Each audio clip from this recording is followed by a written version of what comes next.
Objects God used in human hands. When Scripture turns to the objects God used in human hands, something important shifts. These are no longer items designed for sacred spaces, they're ordinary things, picked up in moments of obedience, and used because God chose to act through them. Take Aaron's rod. It wasn't ornate, it wasn't symbolic craftsmanship, it was a walking stick. Yet, in Numbers 17, when God wanted to confirm whom he had chosen, that rod budded, blossomed, and produced almonds overnight. The object didn't carry authority on its own. It became significant only because God acted through it, making his choice unmistakably clear. The same pattern appears with the bronze serpent in Numbers 21.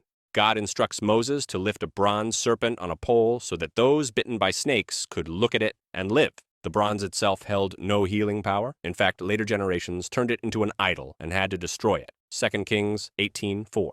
The healing was never in the object. It was in trusting God's instruction. Then there's David. When he faced Goliath, he didn't bring sacred artifacts or royal weapons. He carried stones from a stream, ordinary stones, and yet, when thrown in faith, they became the means God used to deliver Israel. 1 Samuel 17:40-50. The victory didn't come from innovation or force. It came from obedience to God, rather than confidence in human strength. Even Samson's jawbone fits this pattern. A discarded bone became an instrument of deliverance when Samson called on the Lord and acted in reliance on him. Judges 15:15-18. The power didn't reside in the object. It was momentary, purposeful, and entirely dependent on God's Spirit. These stories guard us against superstition. God does not attach power permanently to things. He attaches purpose temporarily, and always to obedience. Whenever people tried to preserve the object instead of the obedience, it led to error. But when they trusted God's direction in the moment, even the most unimpressive tools became instruments of his work. That lesson carries forward. Sacred objects were never meant to replace faith. They were meant to reveal what God could do when faith listened and responded.